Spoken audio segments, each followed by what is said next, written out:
Good morning. Happy Friday. I got sleep. I feel great. Good morning, Rio. Good morning, Husk. Good morning, Apple Jacks. Good morning. Good morning. Look at me in a good mood because I got sleep. Yes, it was some big moves this morning. I wasn't watching it on my own screen. I was watching it on you and Nutty Streams, since you guys see things a little bit different than I do. But definitely some pretty good moves this morning. Unfortunately for me, I've only taken 3 trades and they all were break evens. Icky. But that is the name of the game. Alright, see, I was wondering if I could still take these trades, and I guess I can. Excuse me. I said today I was going to make sure I take every trade that I'm super confident in. This particular sale, I've been questioning if I was going to keep it or not.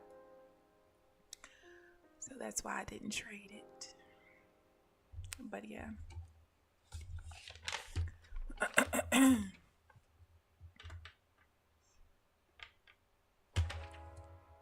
It's just impossible.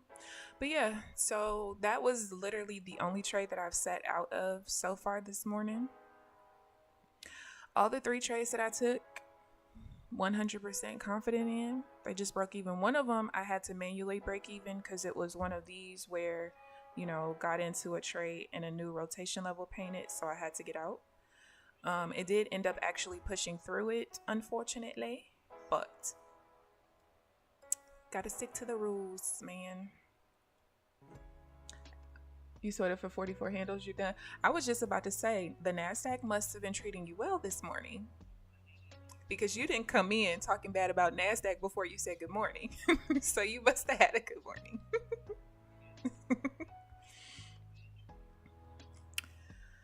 So I'm hoping we've had good movement this morning. It's just I haven't been able to trade it. And then also, this is the first Friday where I am not taking one of my 2 divergence setups. Now, initially I was going to X both of them. Excuse me. However, I think the day that I was writing down what the divergence trades look like on Fridays, I realized that only one of them I cannot take, and that's the traditional one with the this one, lower low, lower high, lower low. Now, if this started with a higher low, or when I think about stuff, I just go green, red, red, or buy, sell, sell. That's how I think about stuff. But yeah, if this had a higher low right here, then that's the type of divergence that I can take. Now, I can still take this traditional divergence so this would be a buy divergence, and my major trend is an uptrend right now, so I can take those. It's just when it's complete counter trend divergence with the lower low, lower high, lower low combo, I cannot take those on Fridays. When I tell you, it loses all the time, and I just did not pay attention to it until I think last Friday is when I started paying attention. So yeah. See, Applejacks, I know you already. Before you even put that you got 44 handles out of it, I already knew you had a great morning. All right, so we've rejected the attempt to change back to a downtrend, or change to a downtrend. Rejected off of that level and pushed right on up. So minor trend just changed back to an uptrend, and let's see what we got.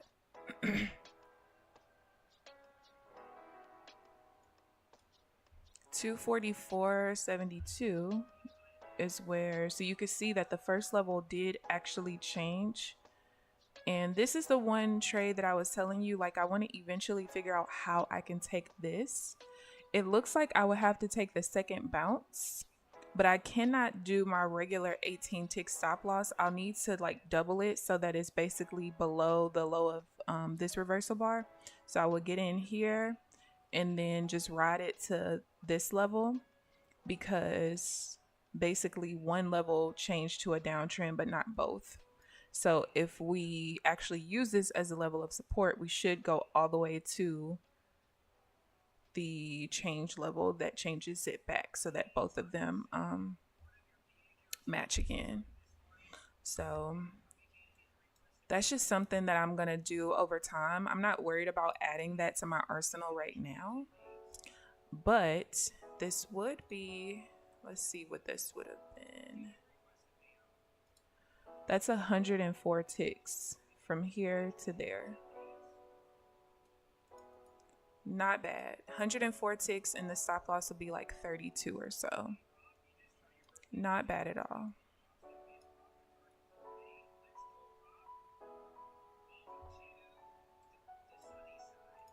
Not welcome to the sunny side. I'm weak.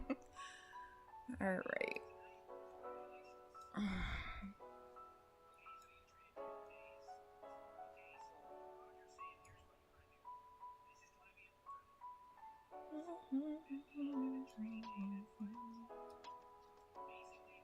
Yeah, today has just been like super huge moves, but there's like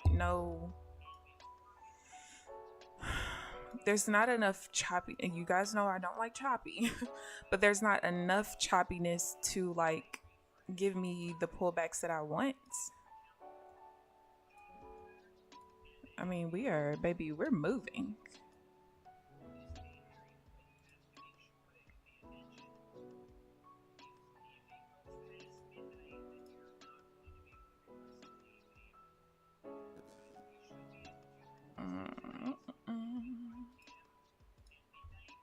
What is that? Oh, I don't know.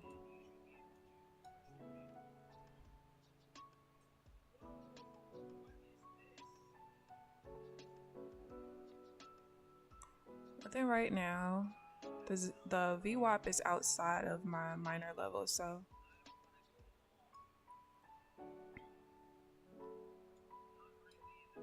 I can't right now. I can't take buys when it touches this VWAP.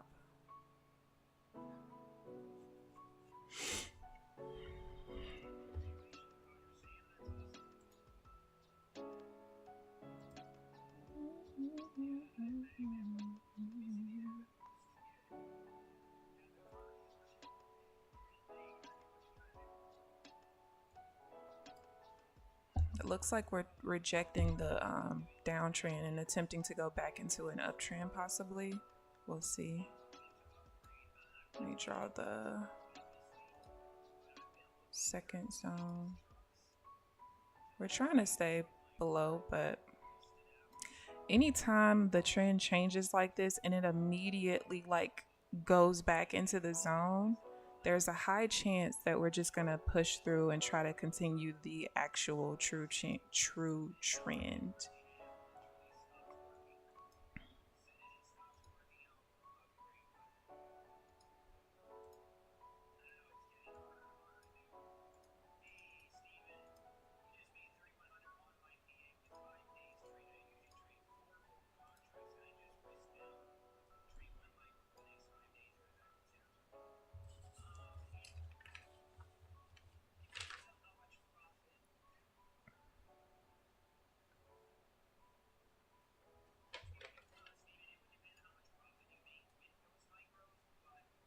Yep, you see?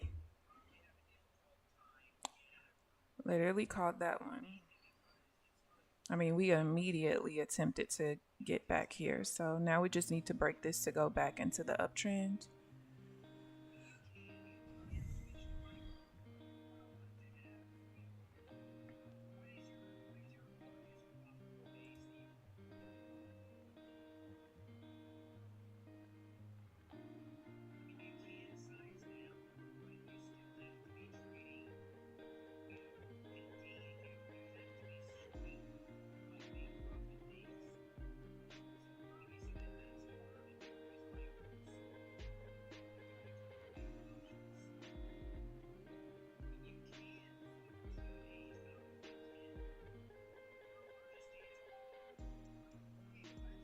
All right, no buy here because we're going back towards this level and it didn't actually even change. So until we break out either way, we stay in here, it can consolidate possibly. Oh, don't miss the trade. No, don't go against me. You're one of my favorite setups. No, wrong way. Come on.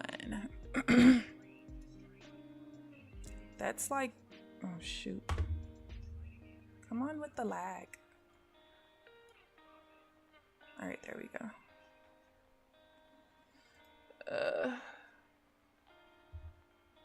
Ugly. This was ugly. There was literally no reason for it to do that.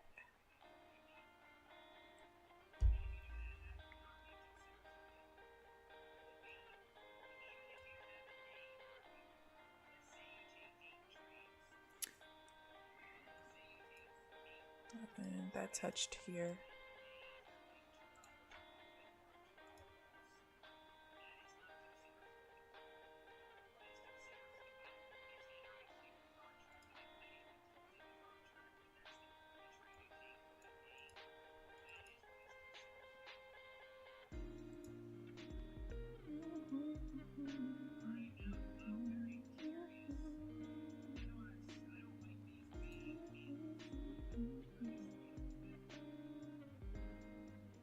Ooh. Let's see more.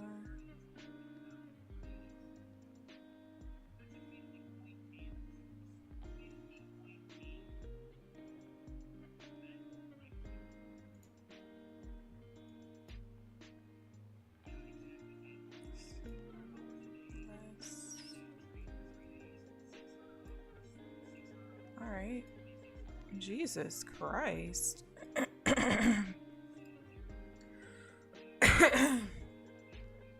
See, losses like that, I'm cool with. Like, if I lose and it's actually a loss, I'm cool. I just hate when I get stopped out to the tick or, like, I'm just a tad too early. 282.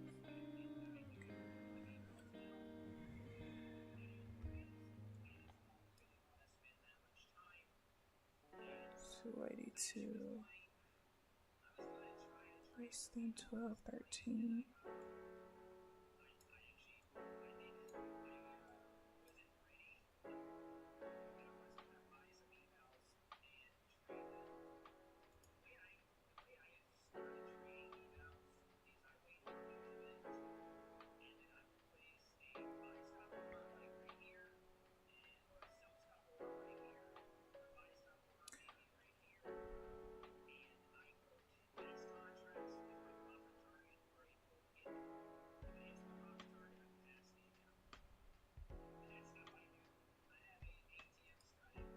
All right, we pushed down too far. I was looking for the pullback for the buy, but we pulled back too far.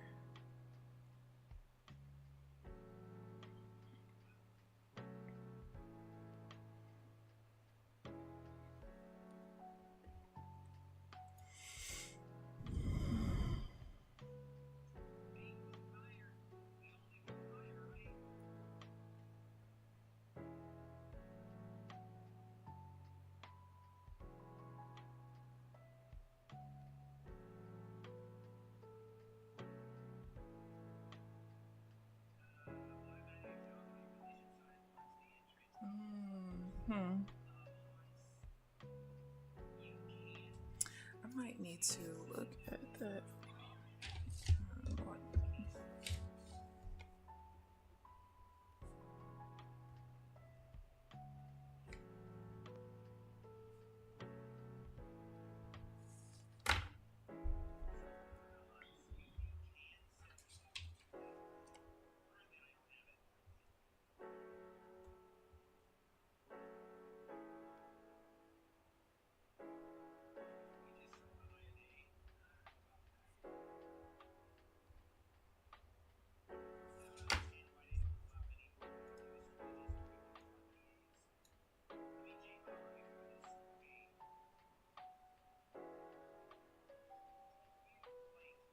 I want to see.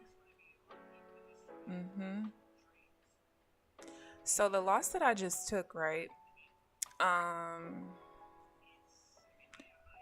I would have ended up taking the same loss right here just now.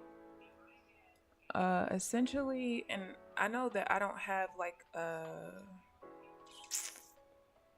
a specific rule for, and I'm pretty sure this is the same trade I lost either earlier this week or last week sometime. But basically my minor level is here, and it goes through the body of this candle and the entry candle. And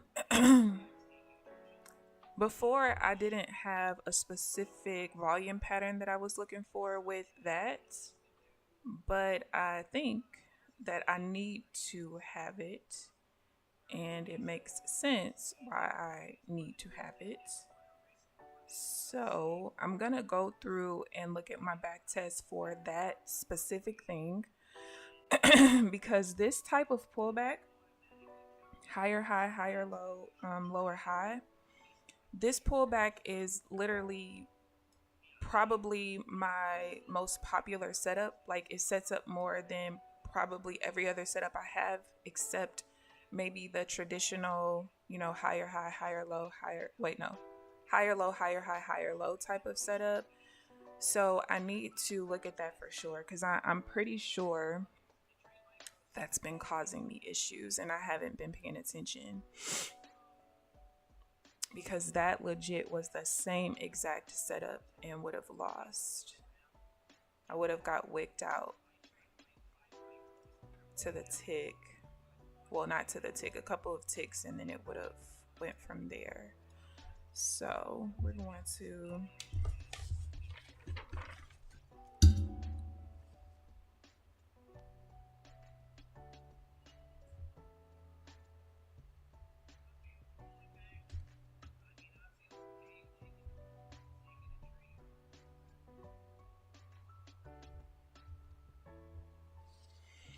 I'm so sure. So sure. Good morning, T Money. How are you this morning? This is what I say. I just have these really small things that I need to work out. And what I'll probably honestly end up doing this weekend is basically any any setup where the rules are extremely broad. Those are the setups that I'm probably going to just write out in my journal, write down every instance that happened in the incompleted back test, and all of the March data, and then of course this week as well, and try to see if there's anything where I need to be more specific, because I don't really have very many other places that are like that on my cheat sheet. I think I only have one question mark, but I do have a couple of setups that are really broad right now, like, or don't have a rule at all. It's like, hey, whatever volume pattern shows up, go for it kind of thing.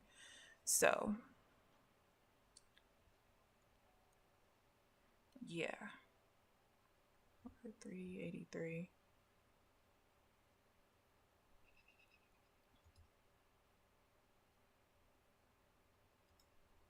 All right, I can no longer take a sell here.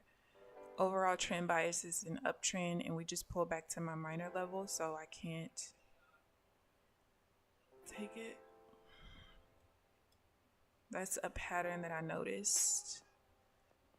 Immediate zigzag change, typically a loss. Boom, there you go. Notice that after a loss, I feel like it was probably Monday, maybe. No, it wasn't Monday. It was Tuesday. Notice that on Tuesday.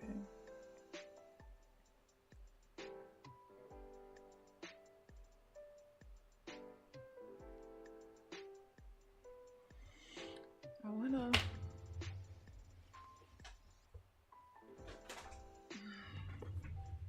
pulling out my last notebook because I want to look through the data once the market slows down a little bit. Still got $400 left in this account, so not the best, but Not the absolute worst either.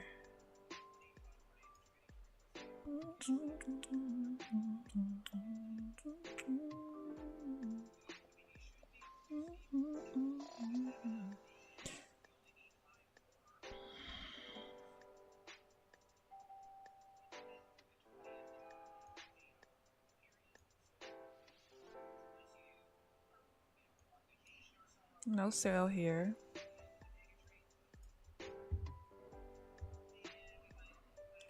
Let me just start here.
Good morning, Granny.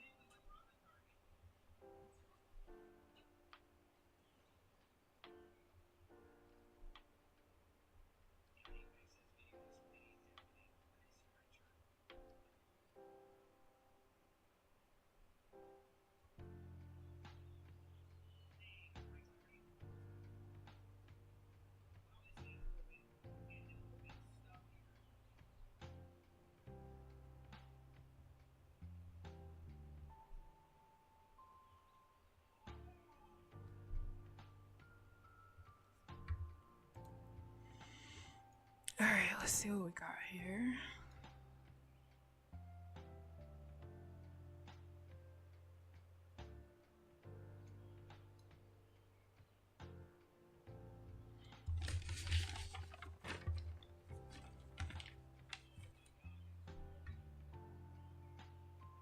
All right, we pulled back too far. The red line is going through the body of this candle, so fortunately I could not take that. I can't take this sell right here either.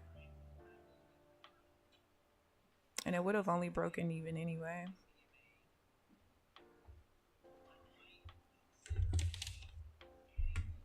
All right, am I done there? Yes.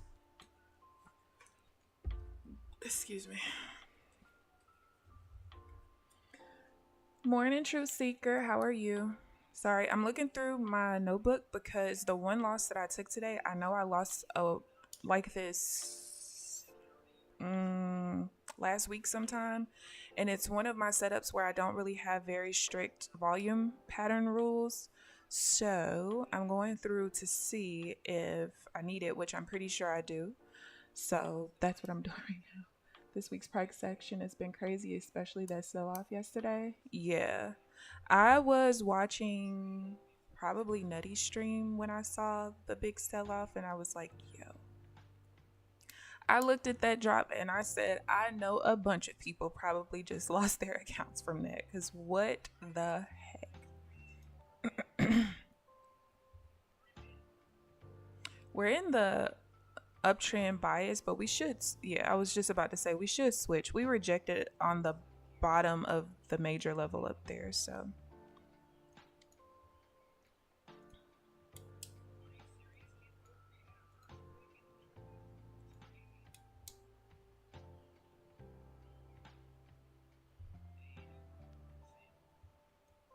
all right, we got to see what happens here. I have been really diligent in making sure I have not taken any divergence trades so far that I can't take anymore on Friday, so that's good.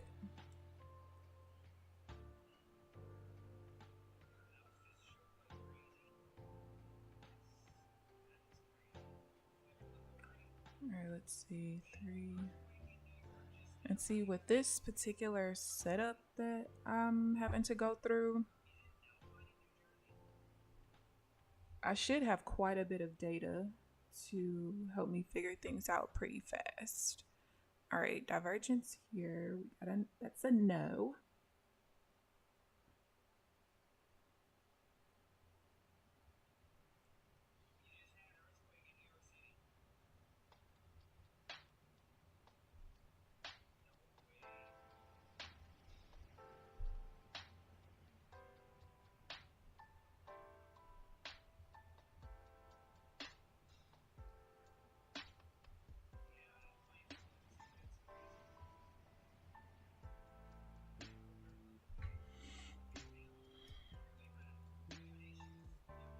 Oh, this is old. I don't need that anymore.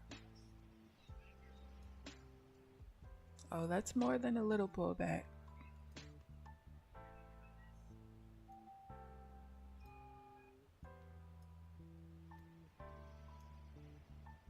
$560. Nope, wasn't what I was looking for.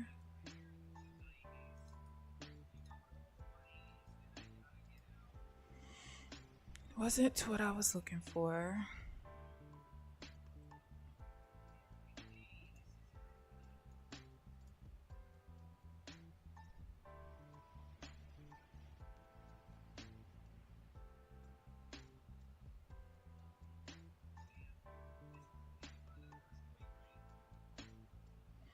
Not blaming the earthquake.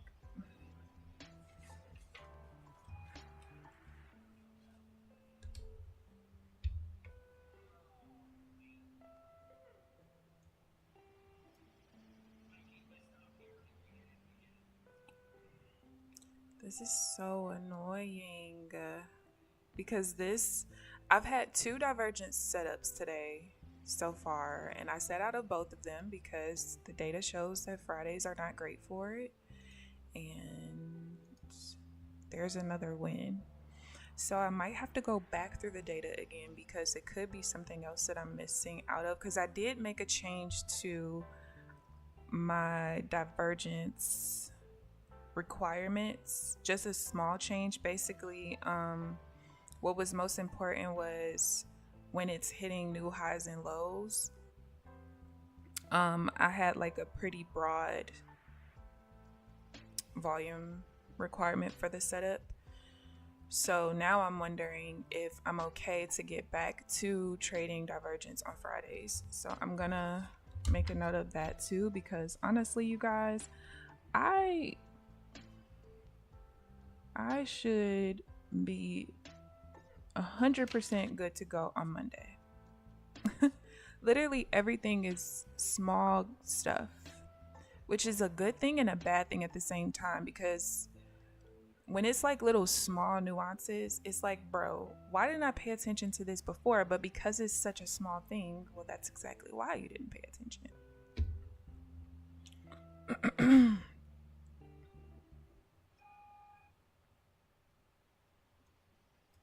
It's pretty freaking annoying.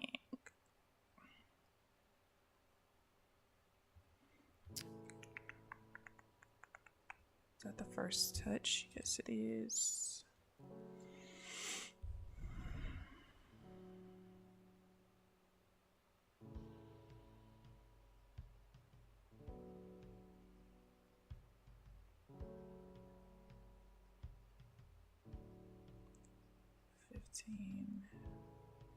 That would push down for a full win.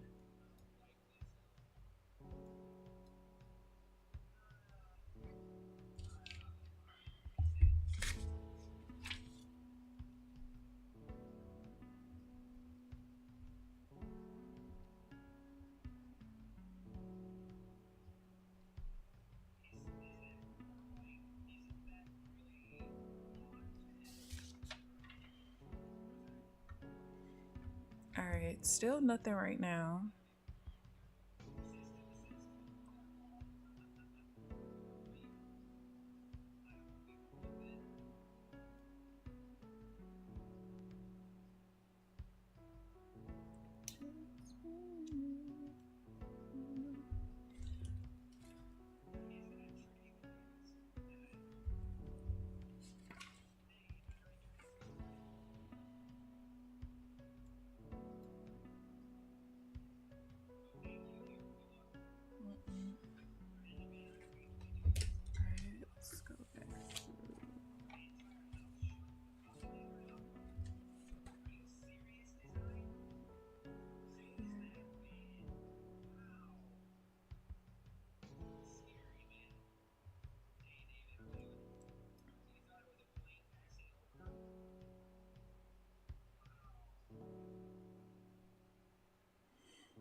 do that one.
$784.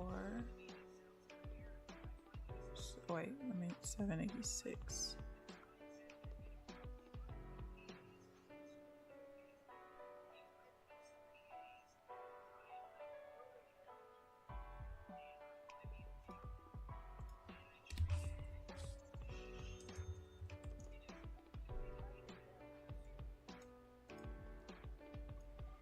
We're back to break even. Yes.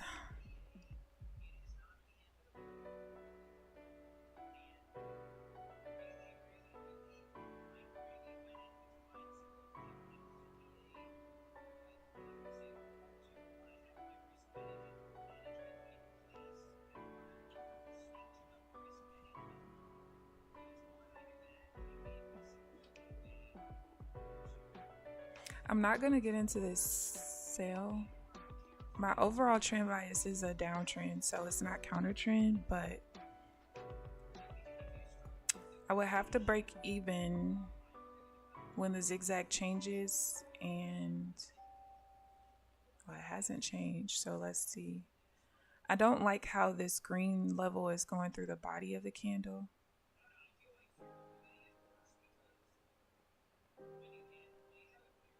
I kind of made that a new rule,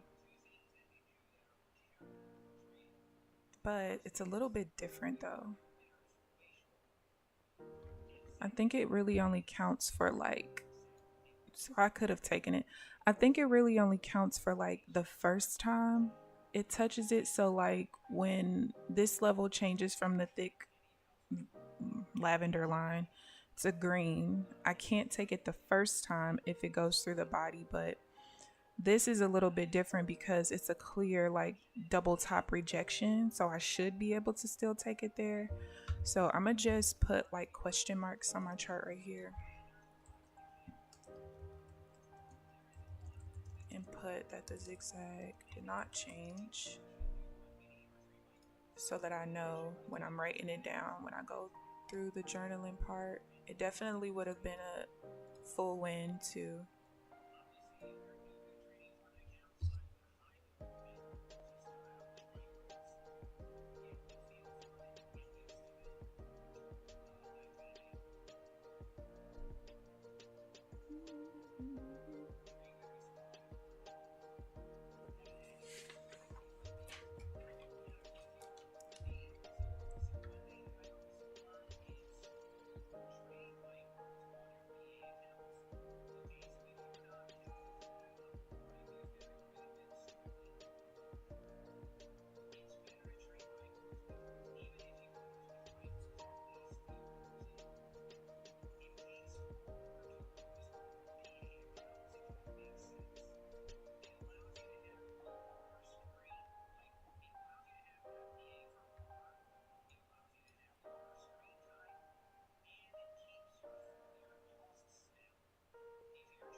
Okay, no buy here, so we gotta see what happens.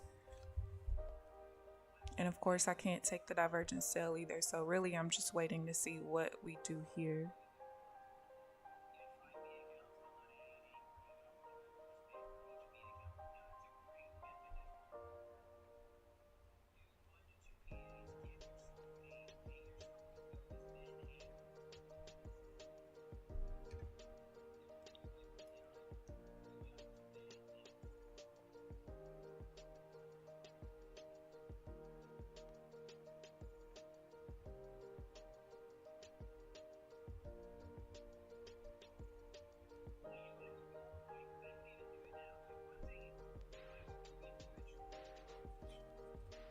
I don't take trades at the middle pivot level, which is where price is right now.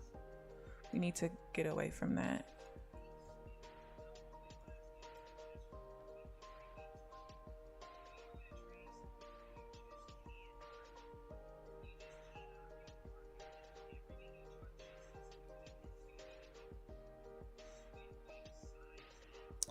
You know what?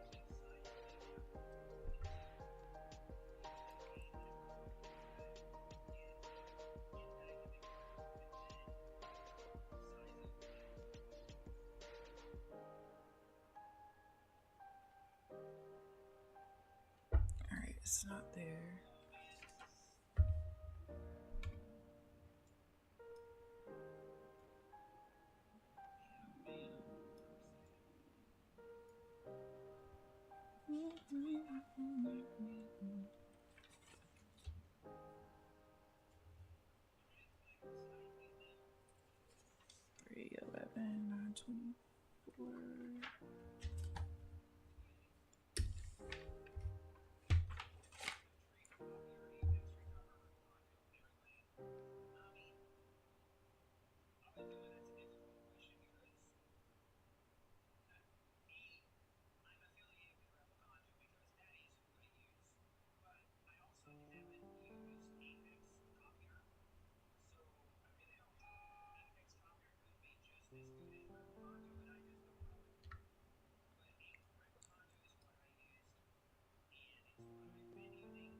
We have these really huge swings.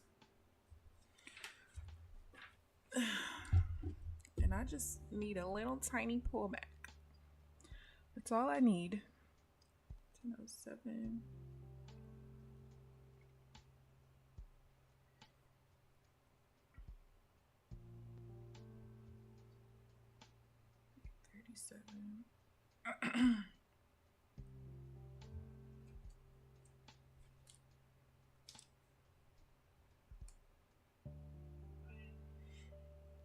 I want to see it push through the middle pivot level.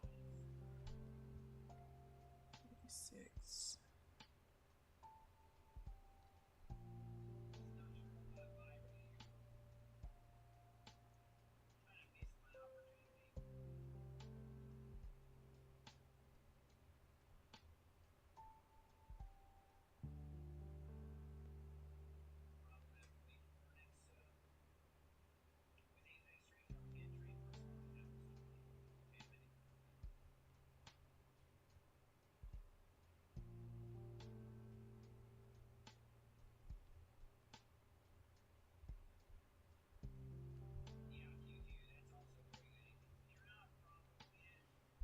Good morning, Ozzy.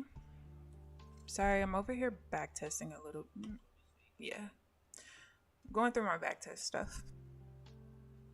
I'm looking for a specific pattern in my back test data to test a volume pattern that I just lost on earlier, that I'm pretty sure I lost on last week as well.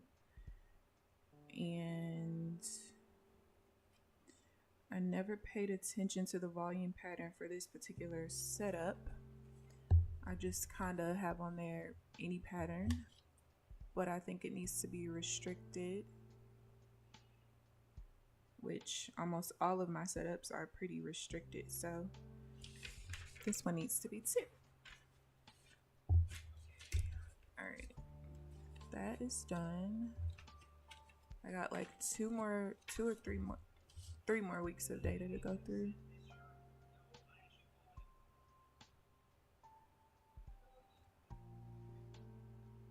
All right, what day is this?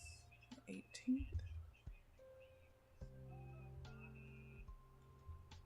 43.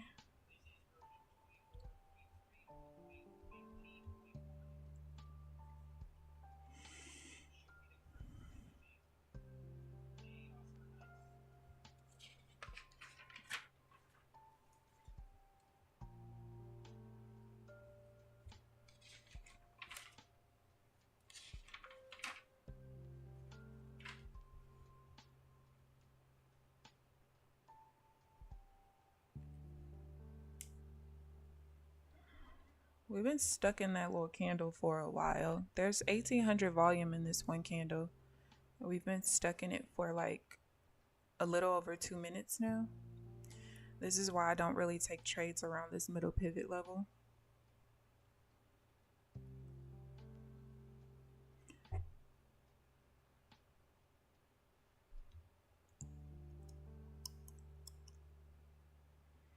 So I'm waiting for it to get away from it.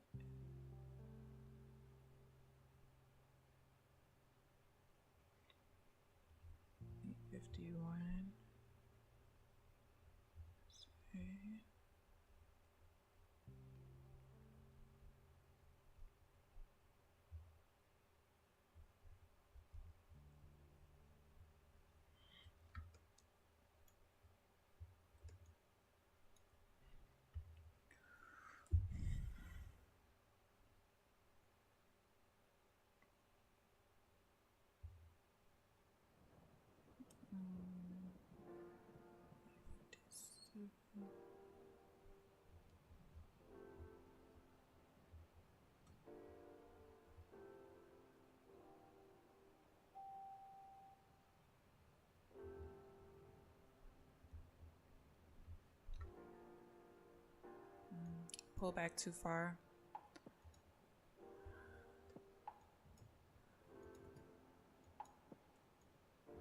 And I don't trade going back towards the VWAP.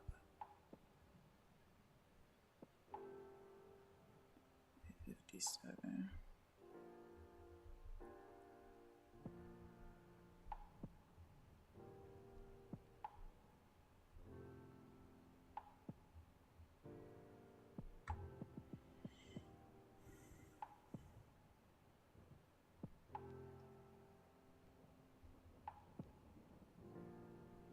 All right, we got a pretty nice pullback.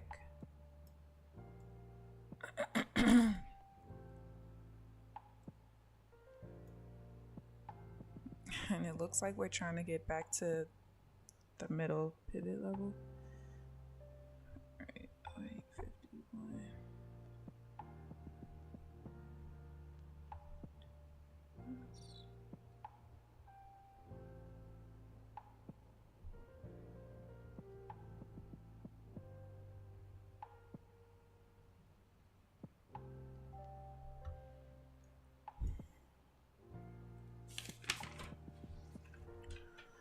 Not what I'm looking for. Very curious to see what's gonna happen when I go back through the Fridays, the divergence on the Fridays, because today could just literally be a fluke where it's making me think I can take divergence on Fridays and I really can't. Oh, yep. So it was last Monday that I lost a trade like that, with that volume pattern that I need to solidify rules for. I knew it was last week.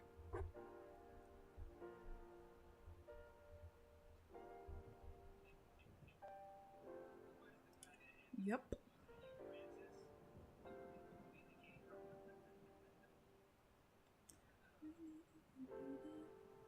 Probably need to look at the other one too.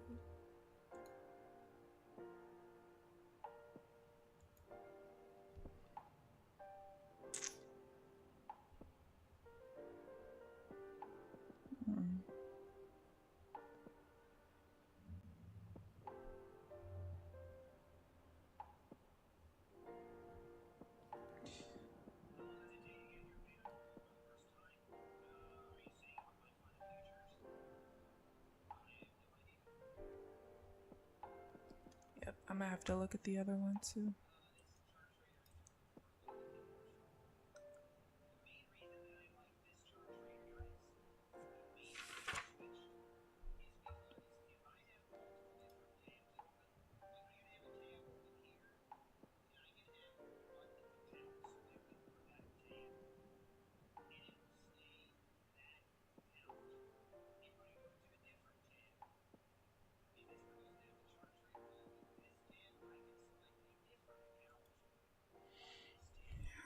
Alright, let's finish this.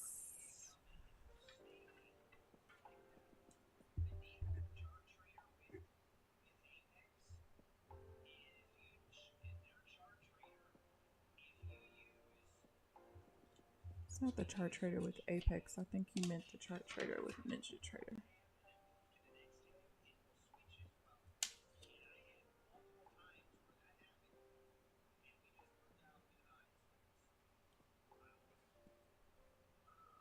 What day is this? 327. All right. We finally broke out. So let's see what happens when we pull back.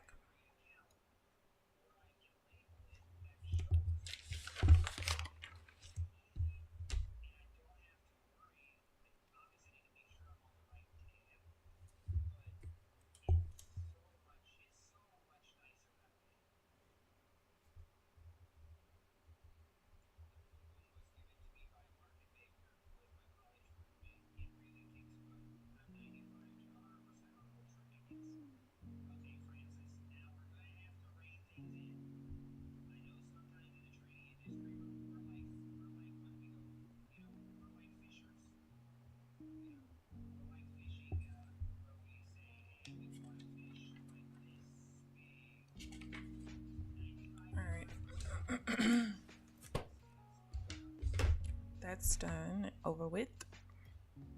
I just gotta finish going through this week, which I don't know if it's set up this week. So look at that real quick. We're pushing up towards the major resistance level that I can't trade at either.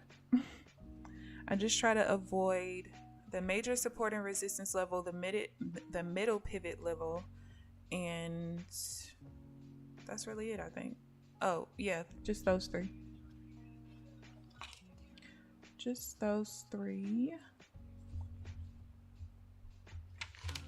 That doesn't count.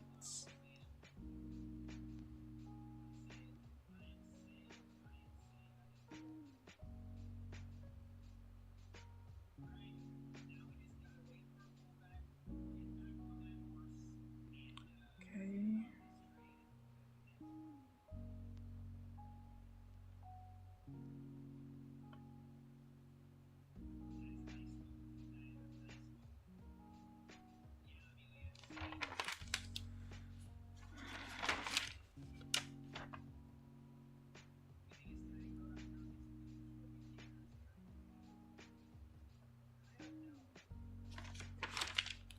Pretty sure it only set up today as far as this week goes.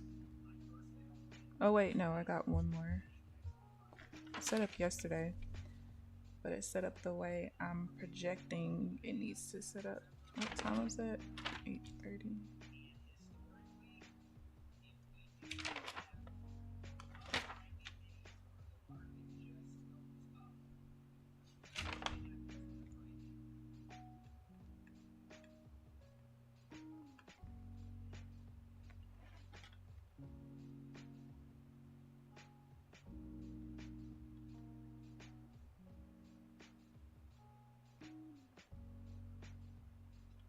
Was that up 3 times yesterday?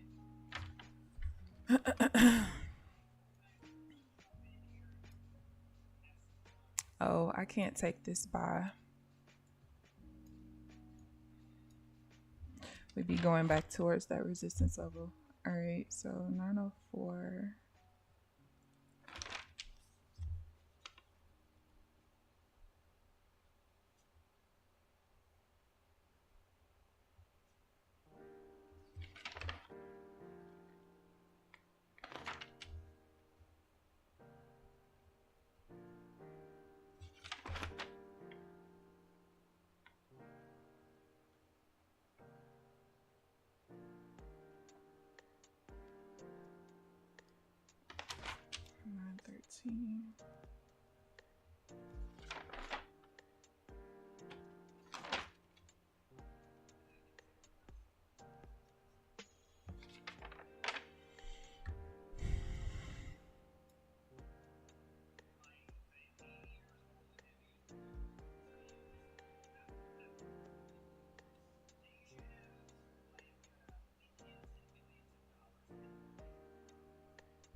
All right, and then today,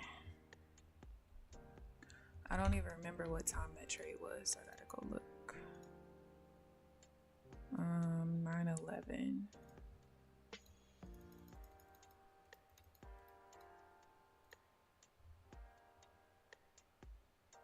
Oh wait.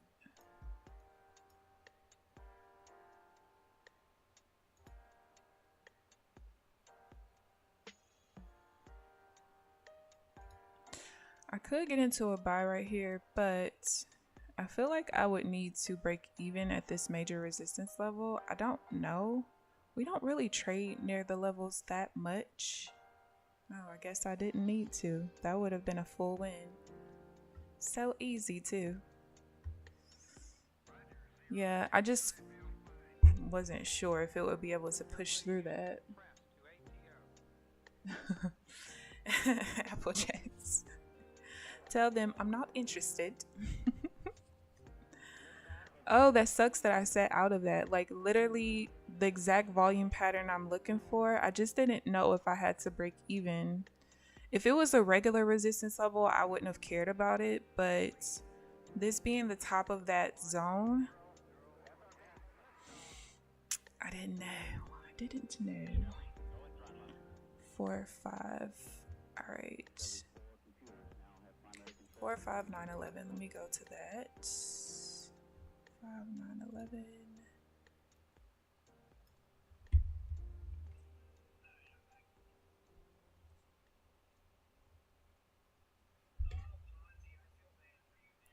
$142.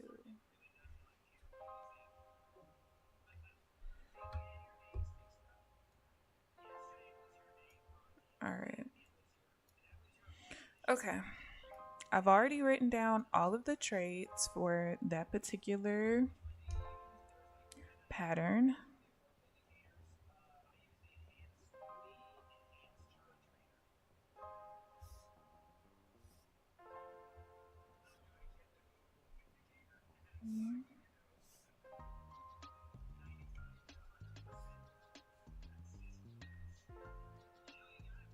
Oh, wait.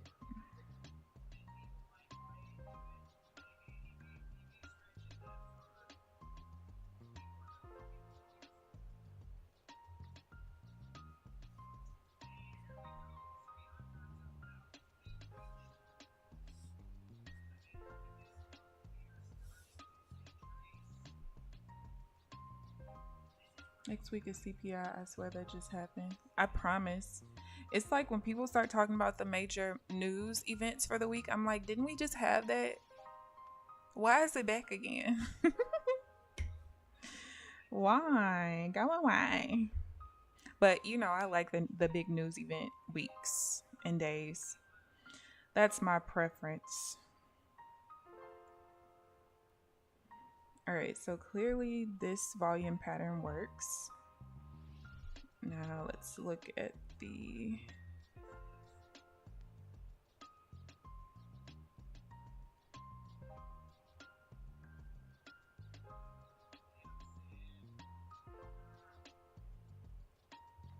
okay, so we got that.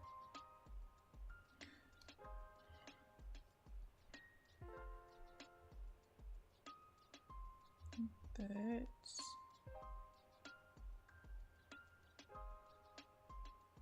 Check. This one. So check. I just want the first pullback.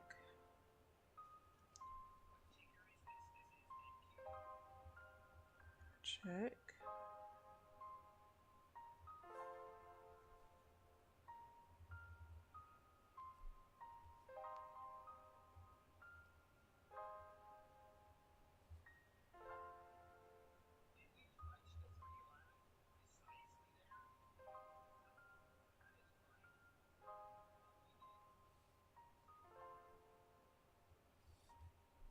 We got a loss.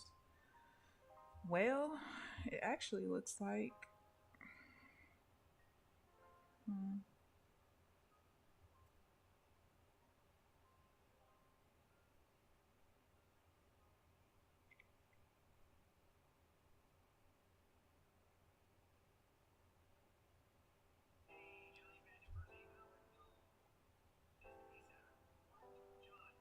actually it looks like I probably don't need something more restrictive.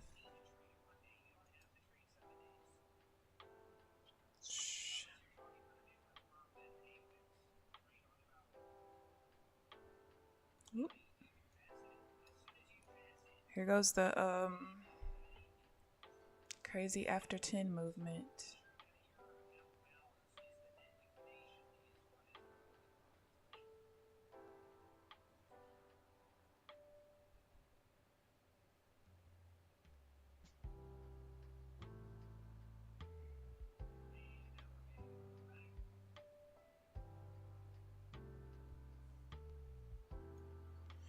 I was initially looking for the buy, but once it pulled back too far, I couldn't get into it anymore.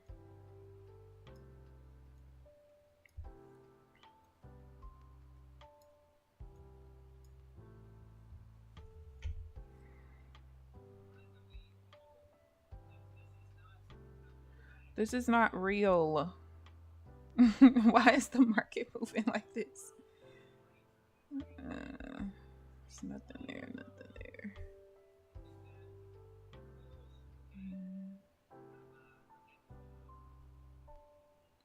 Four.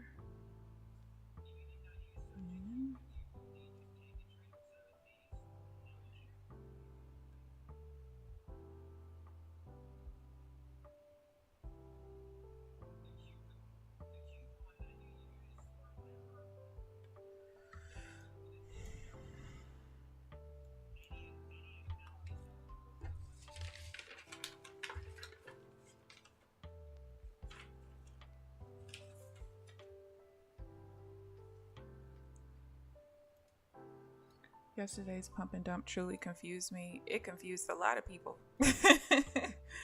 A lot of people. And this is just, I can't even tell. How do I get I feel like it's the session. I gotta go to data series maybe. At the end of the day. Yes. Turn it off. I need to see it. Alright, cool. That's what I wanted to see. So it looks like we are, yeah, we're pushing towards the 61 point. Oh well, not if it's probably actually the 50. Yeah, we're at the 50%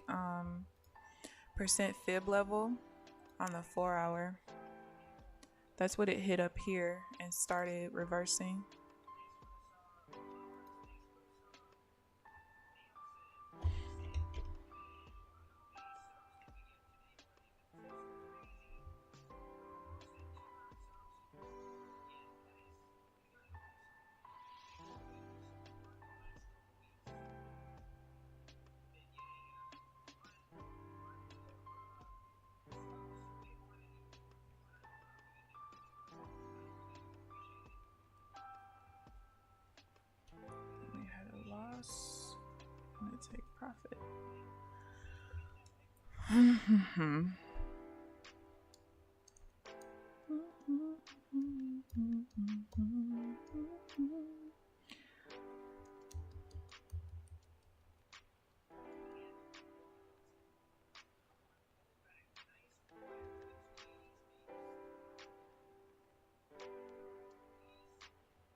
All right, what are we gonna do now? It's like every swing is insane. I mean, look at this.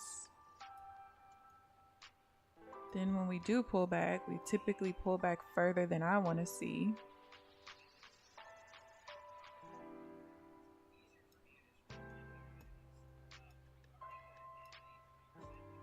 So annoying.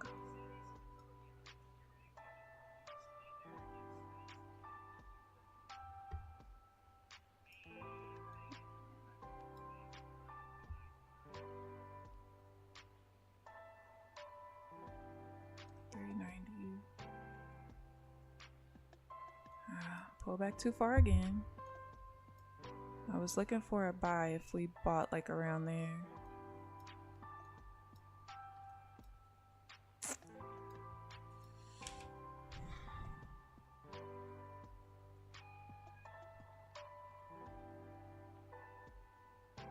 I guess I technically could have gotten into that one.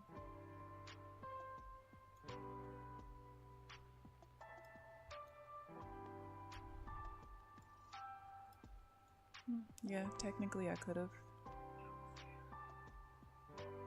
Yeah, I could have gotten into this buy right here. It just was such a huge pullback, and we were going back towards the new session high, but the volume of this reversal candle was more volume than that one, so it made sense why it could go ahead and push through. However, what I was most concerned with is I typically will break even when price hits the changeover zone. So I wasn't really that confident in taking it.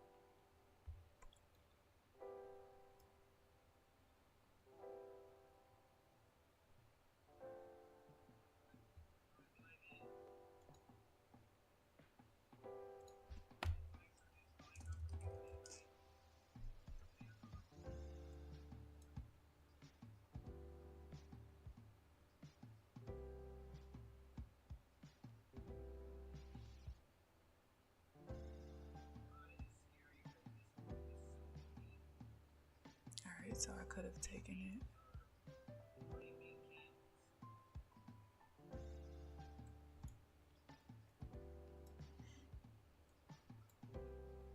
Actually, yeah.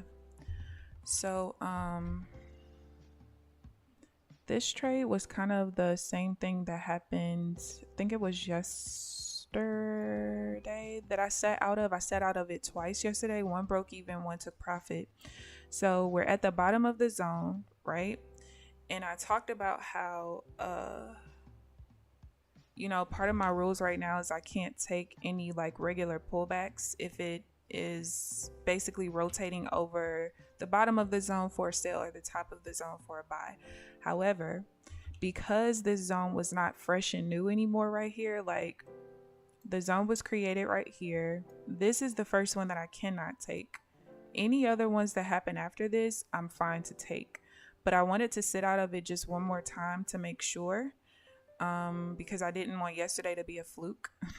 Like I said, it only set up twice yesterday. One broke even, one won. So at least now I know for sure that as long as it's not the very first time right after the bias changes, that I'm good. Because even though I would have set the break even when it touched this level, as soon as it touched this level, it pushed the rest of the way through. Because when it's, if I zoom in, this pullback that would have hit the break even, this bar didn't touch the level yet. I would have waited till it touched and then set the break even. So I would have definitely got the full win out of it. But it's all good. All good.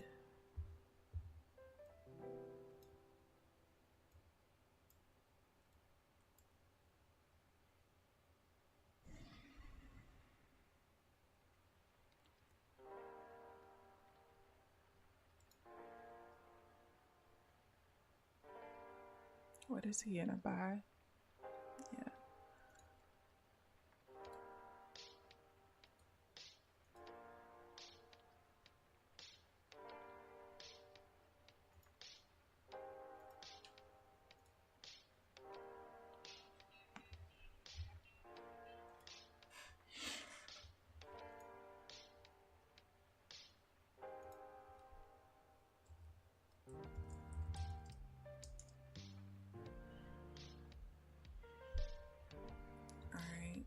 back at the major resistance level. So I want to see it get away from here. Oh, let me finish doing this. All right, so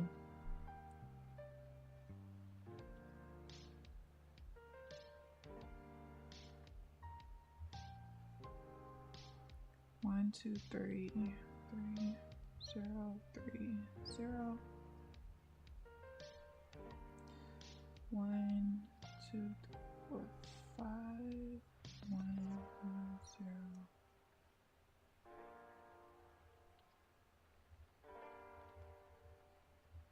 2, 1, 1, 0.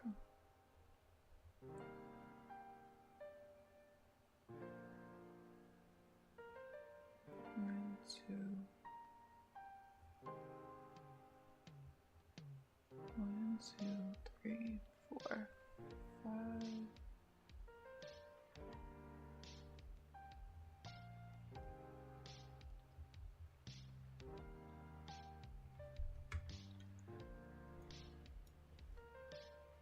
All right, the new zone is here, which it looks like we're trying to inch our way up to. Without 1, 2, 1.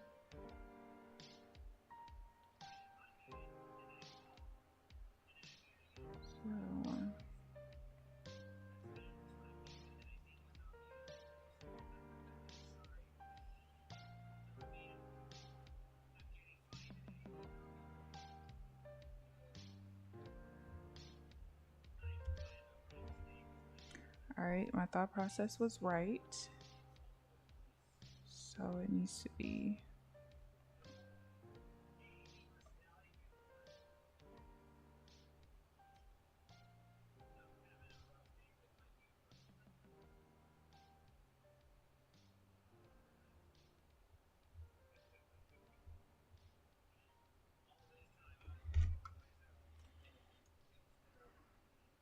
whoops, I did not mean to move that.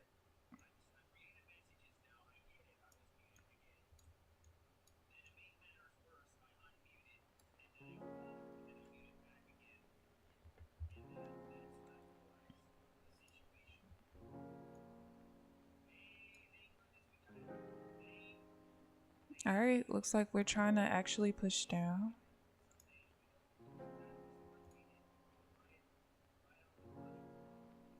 Oh, I'm glad he got out of that trade. All right.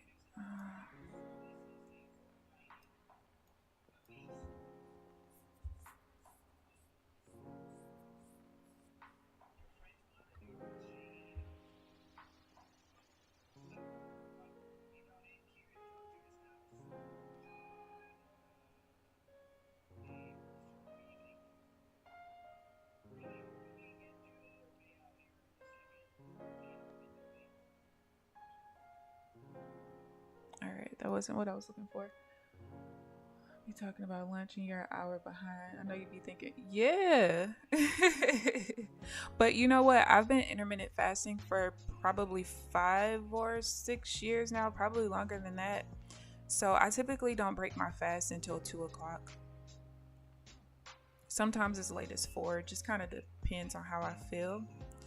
But yeah, usually 2 o'clock. So anything before that is early to me. You had a rough day, you're down 480. Oh, sorry, Trenches. This market has just been, it's like it stalls for a half a second and then it just takes off. Not the best movement today at all. You be quiet when you read.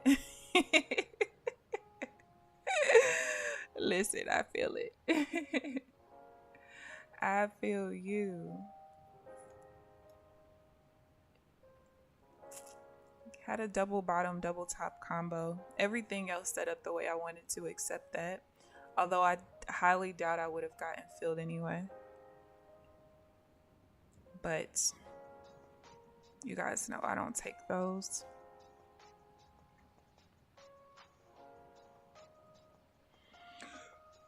All right. Let's see. 1, 2, 3.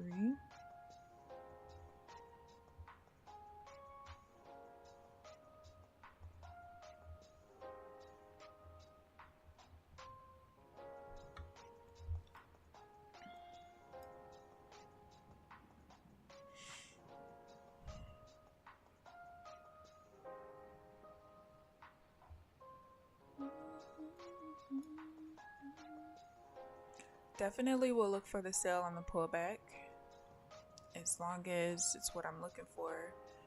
But I can tell you, if it reverses in this candle, I wouldn't be surprised if the setup doesn't happen. There's a lot of volume in that candle. All right, now we've reset a little bit. We got 45 minutes.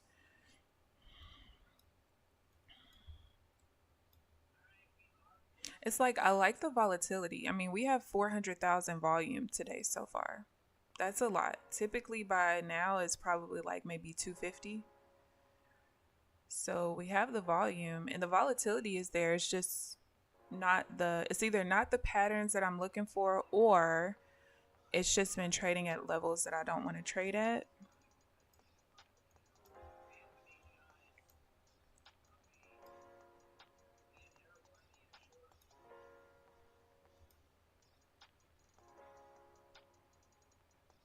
I don't know what kind of voodoo is going on behind the scenes. It's something, honey, because what is this? Let's see. Okay.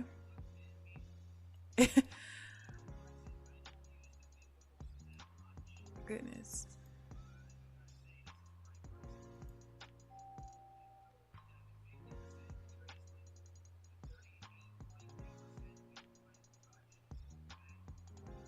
Nutty's talking about the fib levels right now, how it hit the 50%, which is exactly what I saw on the 4-hour. I don't trade off of fib levels. I used to, but that's what the 4-hour looks like. Literally touched it and reversed. Put it in a reverse, Terry.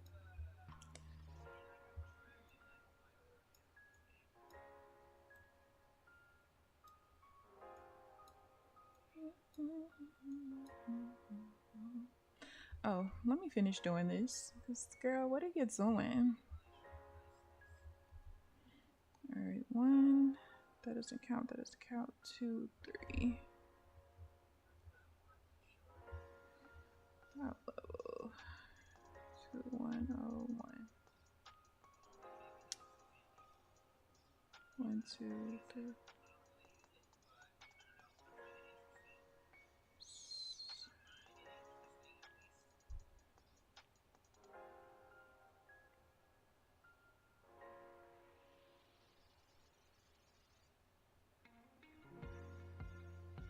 1, 2, 3, 4, 5, 6, 7.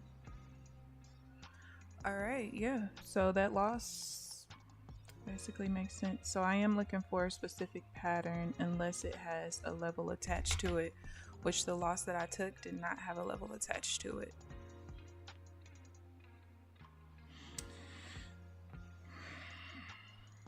Basically, if it doesn't have a level attached to it, there's like 4 wins, 2 losses, and a break even, and that's pretty much break even to me. Whereas if there is a level attached to it, there's 6 wins and no losses, no break evens, no none of that. So I have what I'm looking for.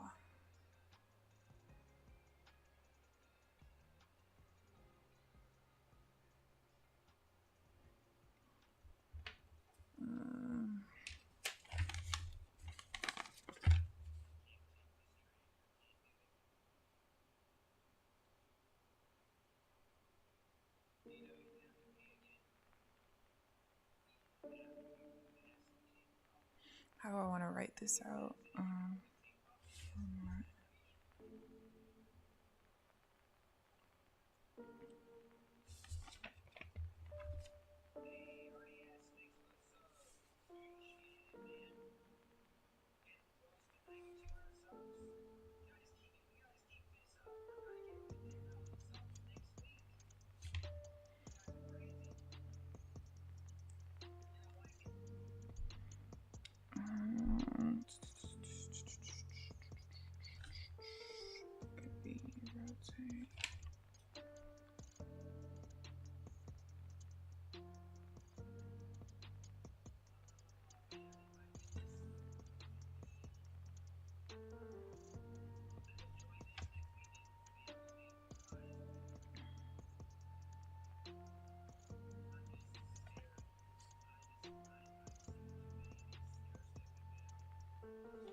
Okay.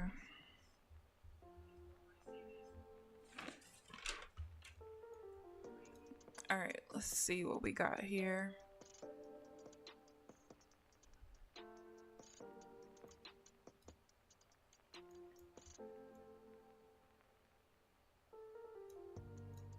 I can move this down.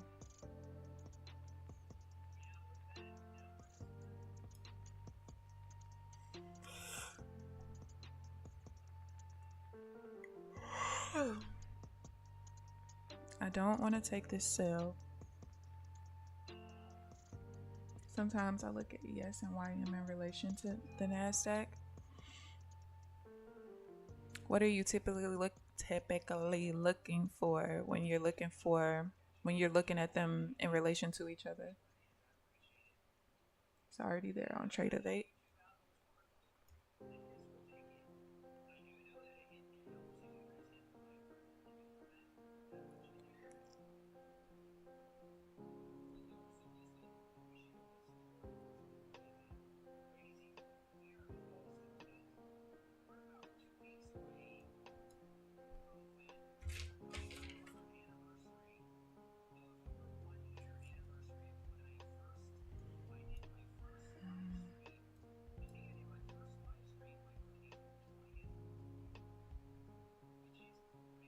Do I chance to sell? Yeah, I do. If it loses, I'm okay with it. This is one of the newer setups.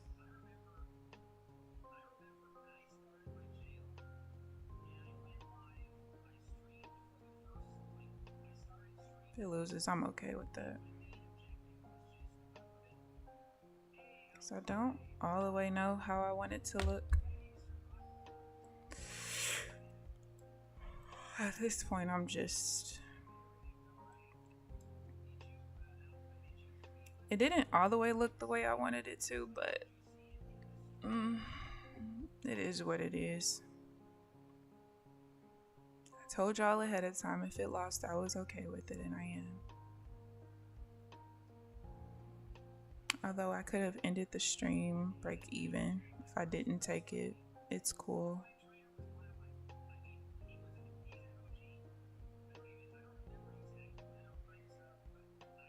So I think I would have rather the level than back here. My levels are out of order right now.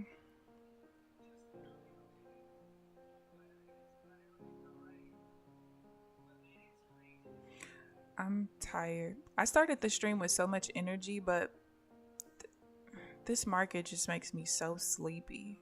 And it's why I don't really want to trade after 10. I'd rather just trade for an hour and a half and go nap. You know, sometimes my streams do that. When I'm watching other people's streams, I will think that I'm live and then I'll see that that little gray button is up for me to like click it to get back live. I don't know why it delays like that sometimes. If Q has reached a level like half the window, but ES or YM hasn't, then I think NQ will keep going in that direction a little bit more too. Okay. That makes sense. I have seen people say that they use the correlation like that, or like if ES has hit a level and NQ hasn't, they expect for it to start rejecting on NQ even though it hasn't hit the level yet. This is so boring, you guys.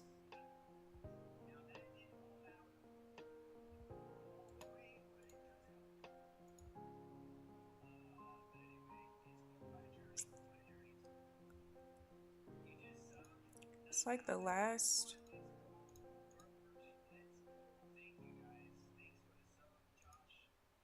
Let me see.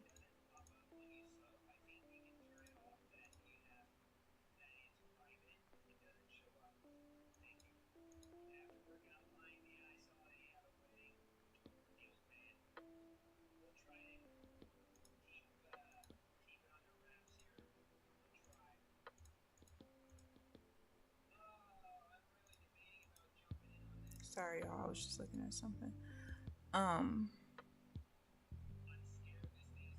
I saw somebody talking in Nutty Stream about an earthquake on the East Coast. I think they were in New York or Jersey, one of the two.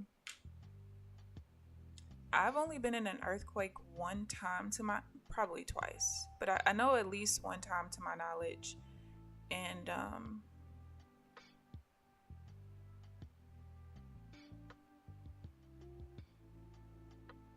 I just made myself mad. Hold on.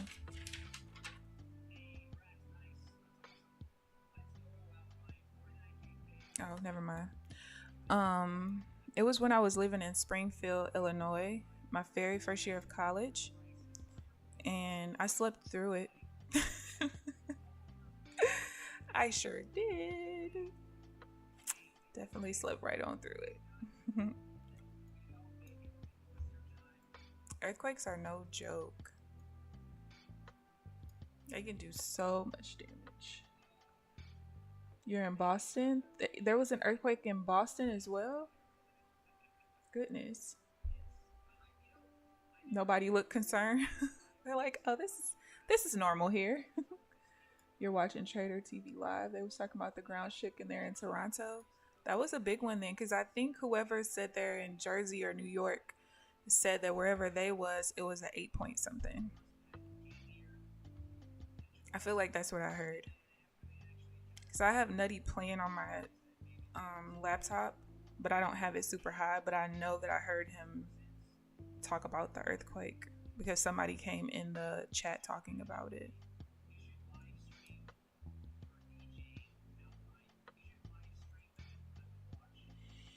Oh my gosh.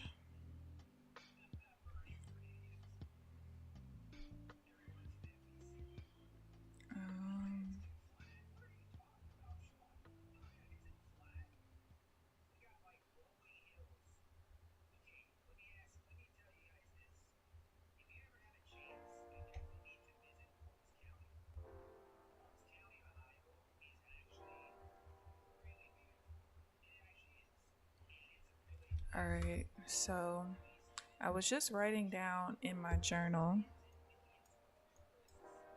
the issue with this particular trade. It was a regular pullback. My major level was right below this rotation level. It's a new setup that I'm taking. However, the biggest problem is that my major level was in front of the minor level, and that shouldn't be that way. Because if it's a sell, the minor level always needs to be in front, and vice versa for a buy. When it's out of order, it typically is going to like squeeze, which is basically what it did right here. It did a squeeze and pushed up instead. So, but like I said, I was cool with the loss. I pretty much kind of already knew that the minor level should probably be in front, but because of the way it reacted off of the minor level, I just didn't know if I could switch it up a little bit. And yeah, I was just okay with the loss if it didn't work out. Let's see, we got 30 minutes. Oh, he just reminded me. I have to check my email because I joined Affordable Indicators affiliate program.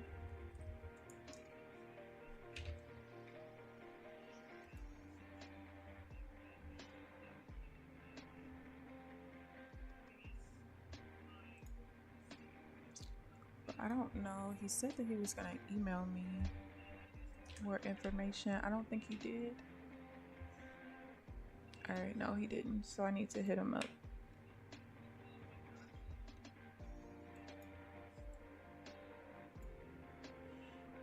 Because I'm going to actually end up doing a video about his copier.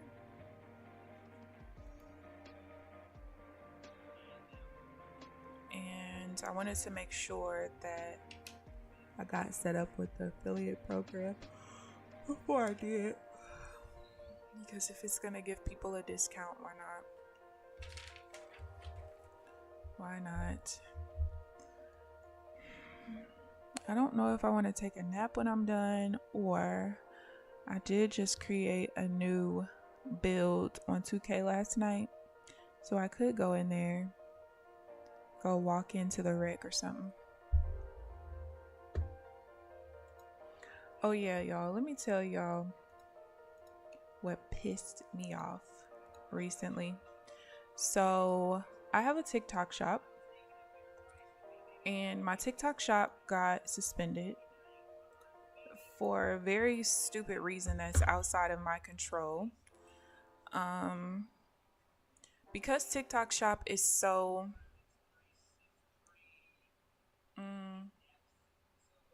immature, I guess you could say. It's a very new thing. A lot of their policies legit don't make sense. So I started getting these people who were leaving empty reviews because they didn't even purchase products from me. Okay. And some of them that did purchase products, like, I guess they would start the review process and not finish it. Or I think even some of them, like, they would rate with stars. But you know how, like, you could rate with stars and then you can type something in the box? They didn't type anything in the box. So TikTok saw it as empty reviews, empty negative reviews, which is fucking stupid. Like, you can't force anyone to write in the box. So it's so crazy because I had like this massive thing that was happening out of nowhere where people would purchase, they would put a bunch of stuff in their cart, go to checkout, then I don't know what was happening. Like, they never paid for the products, and then they would cancel the orders.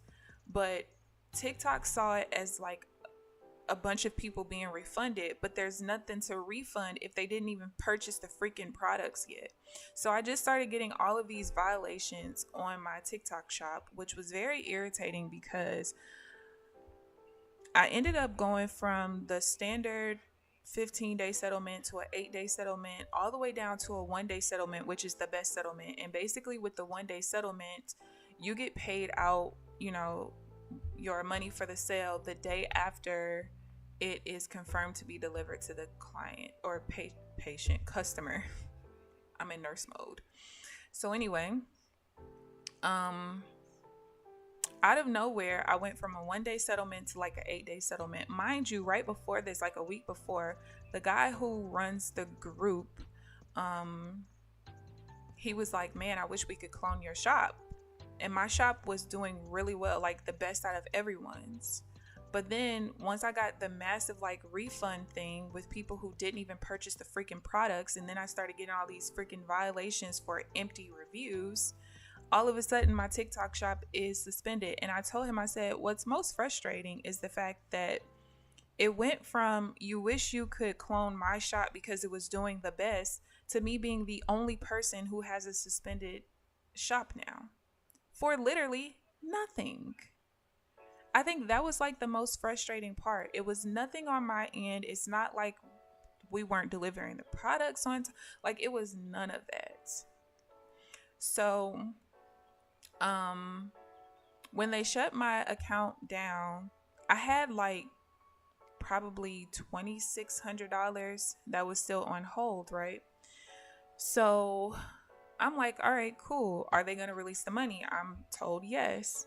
So I ended up, paying off certain stuff because I basically use a credit card to purchase the products before I send them off to the customer or whatever. And pay my credit card bills off and everything.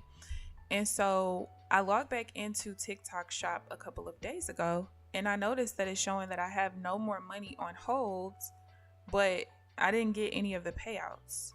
So now I'm fuming because where is the money? And when I looked in the area where you look at the statements and it shows you how much money you have processing, or I think it was processing, it only showed like $500. I'm missing like $1,700 to $1,900. What the hell? So long story short, I find out that when your TikTok shop is suspended, whatever money is owed to you, they don't pay it out for 90 days. What? And when I tell you guys, my TikTok shop was doing so well that like at one point I had like almost $9,000 that was being processed at a time. You know, I would get paid out $600 this day and I still got $9,000 almost processing because I was getting sales like that. So to go from that to this, when I tell y'all I am heated, I am heated. Mad. 90 days. Yeah. And I sell on a couple of other platforms, but they don't do as well as TikTok Shop. So I basically told them, you know, don't up the ante, don't bring in a whole bunch of sales from the other platforms because I'm not putting more money in this account over here. All my money is being held up over here for the next like 60 days. It's insane. Bad feel on your short. You're short 282. Ooh. What did you enter on with a market order?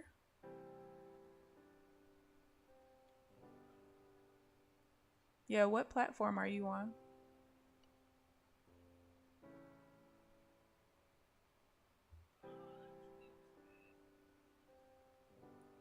We only got 20 minutes left. Hmm. You're on NinjaTrader. Did you use a market order or a limit order or what?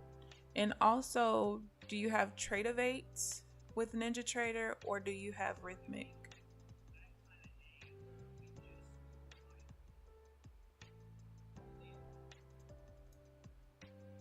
Y'all, this is insane. We're back at the 50% level right now.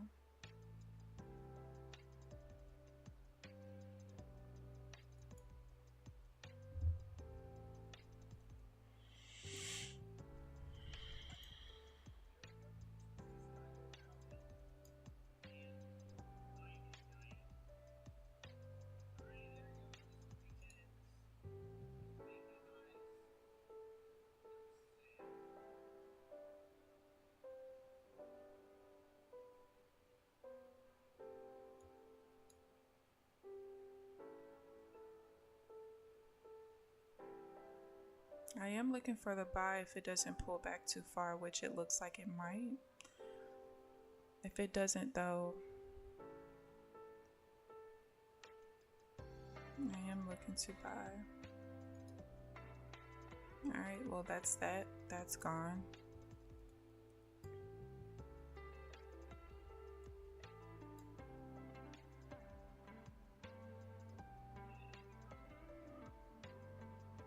You're prepared for Trader-based slander.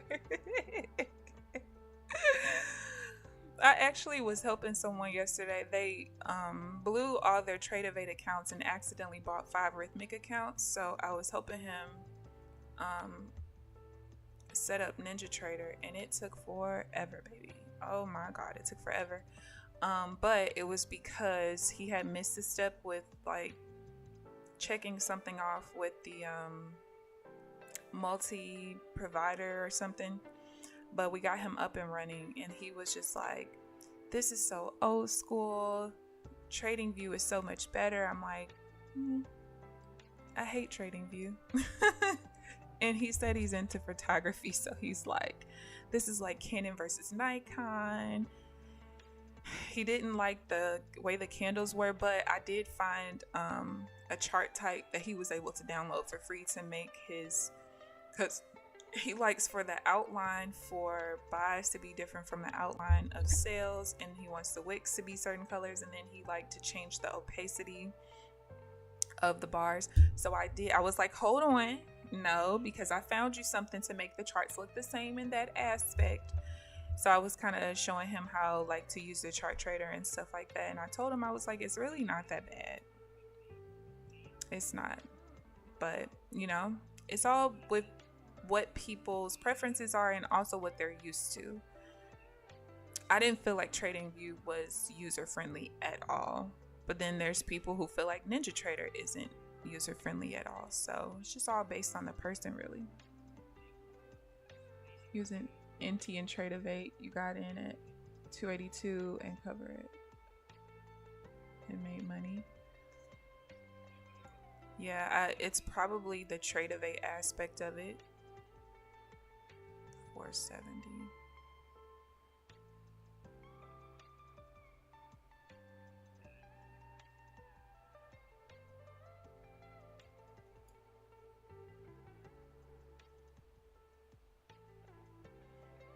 Yes, the trade of a data, even though you're on Ninja.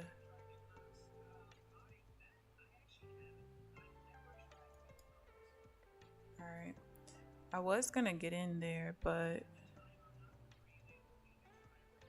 I almost had an entry right here. But as I was about to get in, the VWAP started to paint up a little bit, and it made it to where instead of this bar closing on the VWAP, it closed like literally micro ticks below it,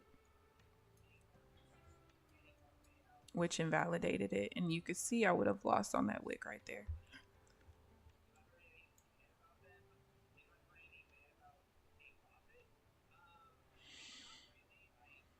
NinjaTrader is the way to go. I love NinjaTrader. I just feel like, first of all, I love their customer service. Second of all, the only time I've ever had issues with NinjaTrader is number one, when I started using Rhythmic data. My CQG data for the last 5 years never had an issue. The only other problem I have with NinjaTrader is that I am not happy with the fact that they made it where you can't trade your personal accounts on the version that I'm on, which is 8.026. Last year, or it probably was it the year before at this point? It probably was a year. I don't know. Whenever they started the upgrades to 8.027 to 8, all of that, which I believe is almost 2 years ago, I can't use those versions. Don't know why, but my charts freeze. And they freeze significantly to where I get the error with the right lock deadlock issue. And I've tried to figure out what it is. I initially thought it was the Rinkos, but Ninja updated the Rinkos. Ninja updated all of their indicators. Then I thought maybe it's this price action swing pro indicator that paints my higher lows and higher highs. But the guy who wrote the code said that the only time he gets that error is if he like squeezes the chart like this, which I don't get the error then. I'm just getting the error on the new versions. So, and I really don't want to go to 8.1 anything. 8.1 didn't do anything but freeze as well. So what I'm going to have to do when I do want to go to a personal account, because I believe that you have to have at least 8.028 for a personal account. Once I get to the point of wanting to trade on my personal account again, I'm going to have to pay a coder to figure out how to fix that issue, because I don't know how. I don't, unfortunately. So what I'm probably going to do is go through and put each indicator on one by one, but I'm going to have to do it in a pretty fast market, and that particular day I'm not going to be able to trade. So, and thankfully this is probably not going to happen until like the end of the year, so I'm not worried about it. But yeah, I'm going to have to do that.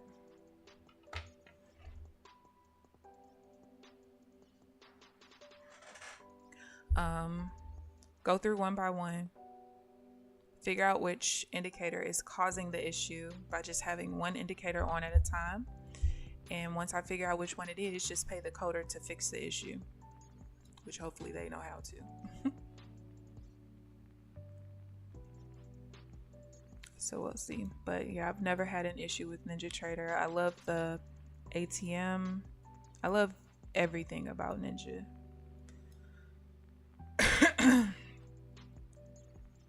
And I feel like they have a bigger like library of add-ons, whether free or paid. They just have so many add-ons for people.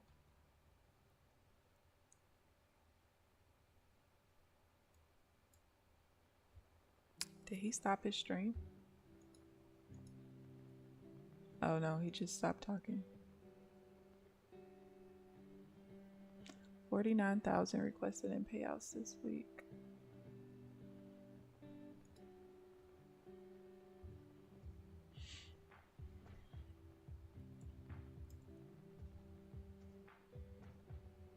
right, we got 15 minutes left. Hopefully I can get one more set up. The good thing is, even though I'm negative today, both of the losses, well, the first loss, I didn't have a rule for that yet, and now I do, so that would have been mitigated. And the second one, I already kind of was iffy on because my levels were out of order, so now I know we can just solidify that rule, which I had a feeling of already anyway, but we can go ahead and do that. And yeah, basically I would have just had one win and 3 break-evens basically today. My goal is not to necessarily make sure that every day is positive per se. I told you guys the biggest goal for me is that if my strategy once is set in stone, right? If I do have a negative day, I just want it to be less than 250. But thus far, none of my negative days since I switched to the 16-in-1 chart, after all of the adjustments that I've had to make, both minor and major wins, none of my days are supposed to be negative at all.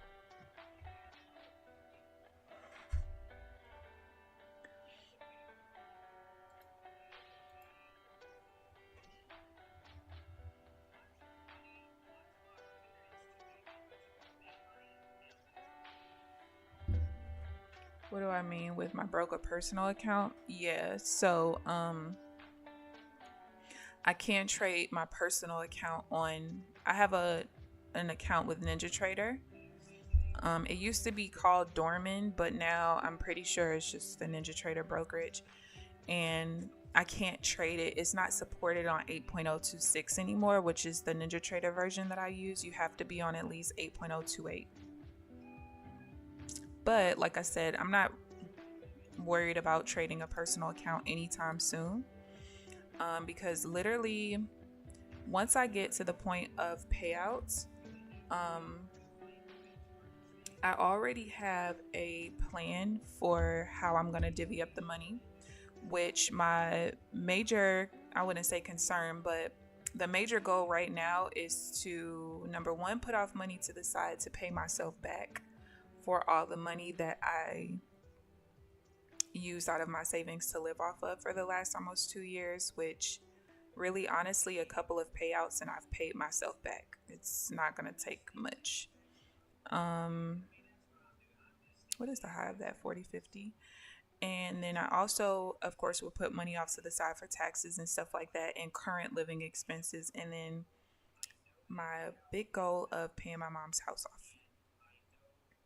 That's my priority. So after all of those things happen, then I'll start putting money off to the side to put back into a personal account to start trading with.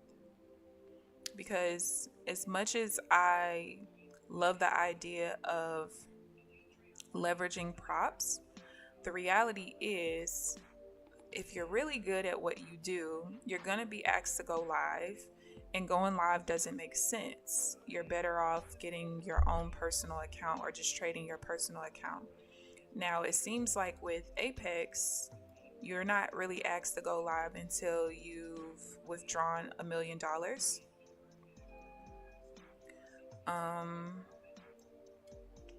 And I mean, by the time you withdraw that amount of money, why would you want to trade a live account with a prop? Even if they negotiated a 5% commission, 10% commission, whatever, why pay that to someone else when you might as well just pay 0% and go to your own account? And if I'm not mistaken, if you go live with a prop, you do have to declare yourself as a professional trader, which means that you have to pay the increased data fees. And who wants to do that? No. It's a waste to me.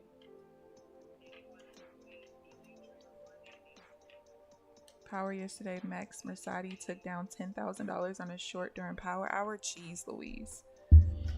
Yeah, typically around that time, I know I always have my charts closed because I'm not trading during that time. Sometimes I'll be watching different streamers though. And then other times I'm off the charts, I'm off my computer, everything.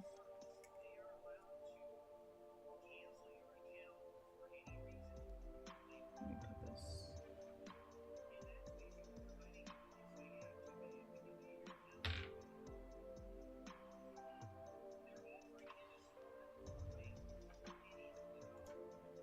What are they over there talking about?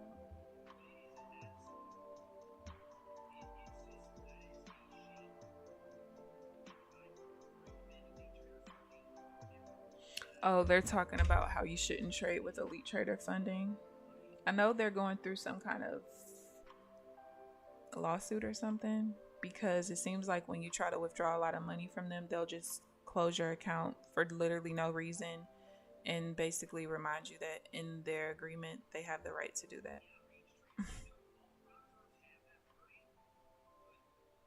And all props have that verbiage, but they don't literally use it in that way.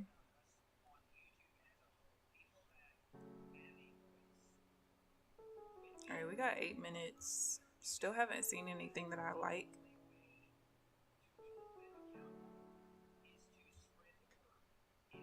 at all.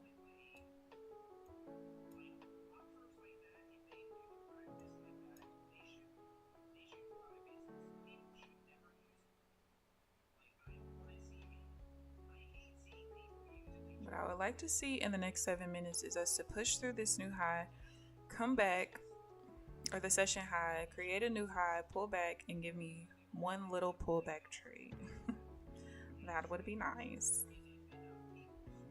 You eat and drink this stuff. Yeah, honestly, like, if I'm not trading myself, I'm typically consuming some kind of trading related content. Like I said a couple of days ago, I don't watch TV. So if I'm doing anything, I'm typically on YouTube and I'm just looking at different trading videos. I don't really look at trading videos regarding like strategies and stuff like that. I just like to watch people's recaps of their sessions, or watch people's lives and pretty much go from there. It's the only thing I care to do, because I think it's interesting watching other people trade and how they interpret the market and things like that.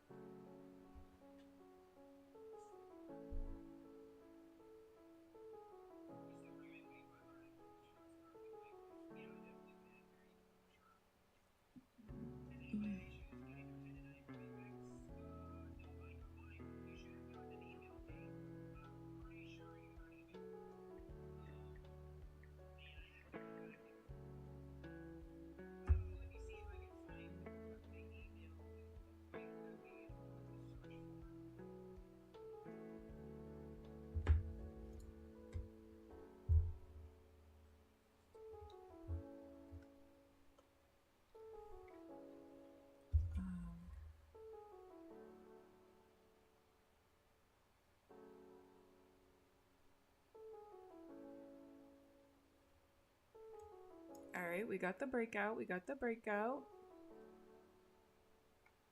What are you guys messaging me for?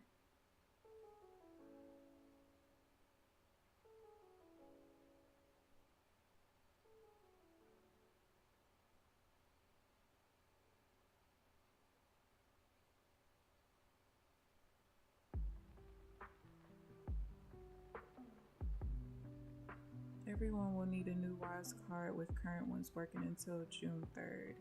All right.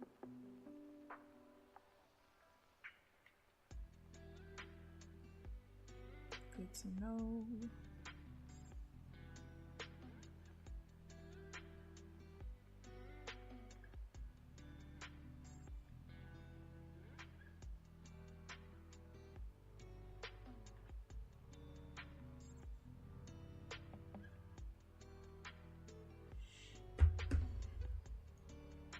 Are we gonna pull back is the question.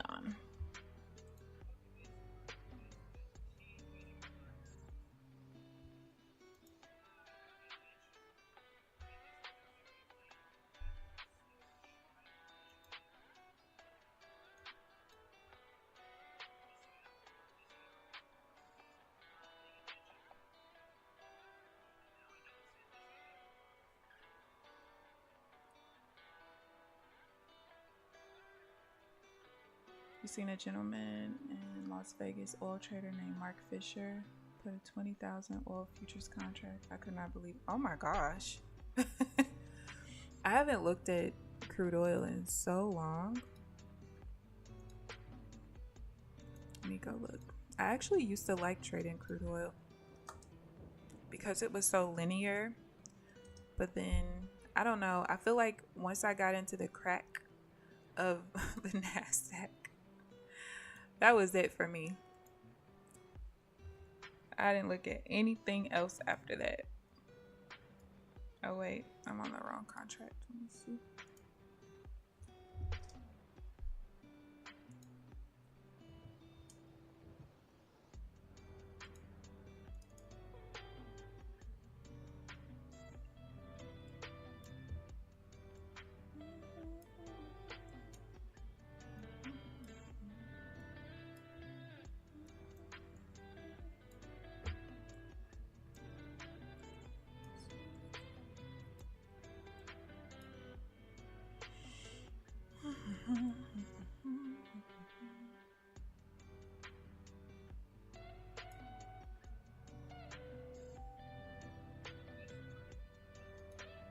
Alright, we got a pullback.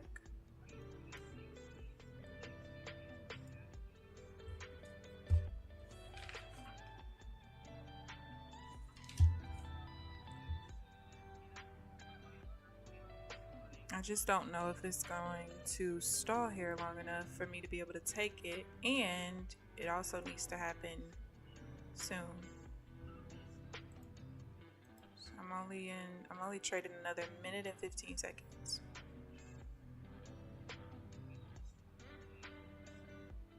Don't do it yet. 11:27.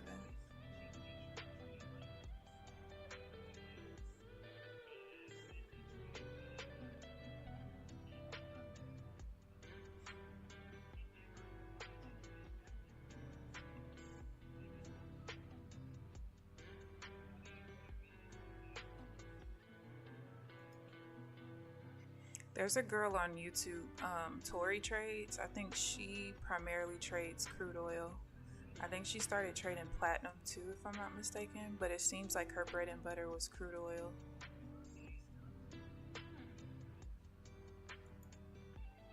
If this trade goes in the next 25 seconds, I'll take it, but doesn't look like we will.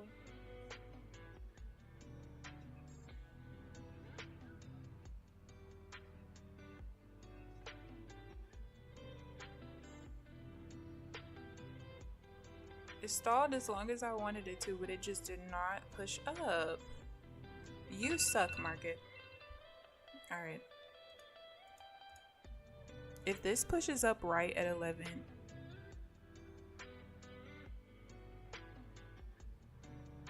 y'all,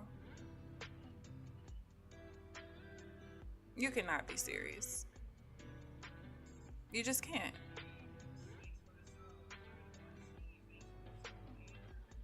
You just cannot be serious.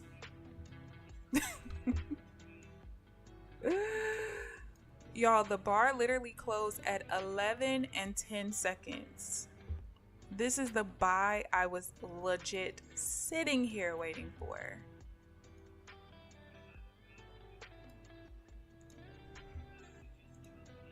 I'm just convinced the market hates me. I'm just convinced. All right, that's the end of the session for me. We got 420 left in this account going into next week.